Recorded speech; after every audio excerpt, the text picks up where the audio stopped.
আছি হরিণঘাটা, পাথরঘাটা উপজেলার হরিণঘাটা পর্যটন কেন্দ্রে। এই যে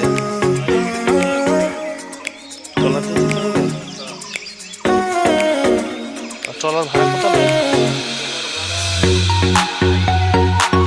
700, মানে ফুল যত যত বড় যাওয়া যায় না।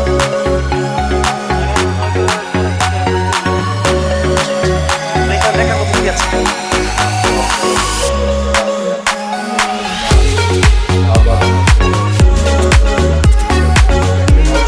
সমুদ্রের দিকে যাওয়া যায় না, সমুদ্র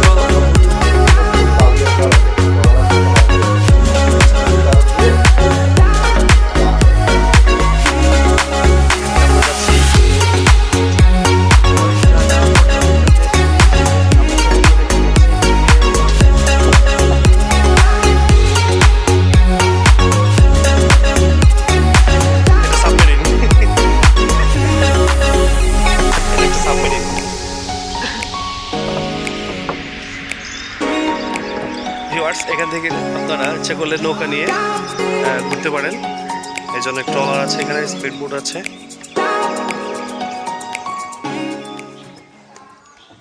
এখন আমরা উঠছি ঝুলন্ত ব্রিজে।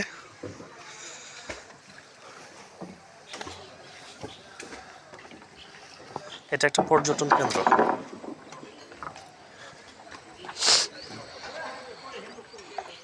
যেগুলো হচ্ছে সাগর থেকে বয়ে আসা খাল।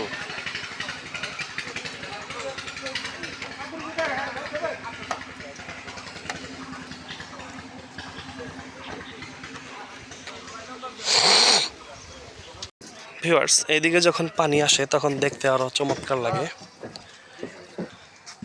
ওই যে দেখুন, ওইখানে মাটির মধ্যে কাটা কাটা গাছগুলো।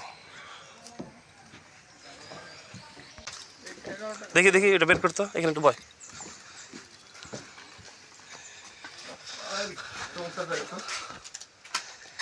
ভিউয়ার্স, এখানে হচ্ছে টিকেটের মূল্য লিখেছে, এখানে আছে ভ্যাট আছে, এই যে 3 টাকা।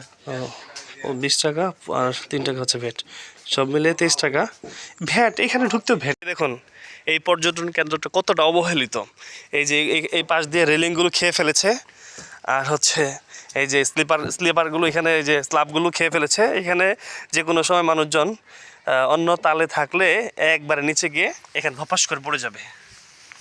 এই জন্য খুব সাবধানে হাঁটতে হবে এদিক দিয়ে। ওই যে খোঁচা লেগে গেছে শিহাবের পাঞ্জাবির মধ্যে। অসাবধানতার সাথে এদিকে হাঁটা যাবে না। একরামুল মুসলিমিন। এইটাই সুন্দরবনের একটা অংশ। সুন্দরবনের ভেতরে এরকম এই মাটির মধ্যে এই যে ছোট ছোট এগুলো একটা উদ্ভিদ, তাই না? খুব সাবধান। এদিকে কিন্তু একেবারেই নামে ব্রিজ, কামে এখানে সাঁকুর মতো অযত্নে অবহেলিতভাবে পড়ে আছে এই হরিণঘাটা পর্যটন কেন্দ্রটা। যদি বন কর্তৃপক্ষ এই পর্যটন কেন্দ্রটার উন্নতি ঘটায়, আমার মনে হয় এইদিকে পর্যটকরা আরও ভিড়বে বেশি। অন্যান্য জায়গার মতো কুয়াকাটা, কক্সবাজারের মতো এইদিকে অনেক পর্যটক আসবে ঘোরার জন্য। ওইদিকে নাই, স্লিপার নাই, তুমি স্লিপারগুলো হারিয়ে গিয়েছে এদিকটা। খুব সাবধানে এদিকে হাঁটতে হবে, একটু মিস্টেক হলেই খেসারত দিতে হবে।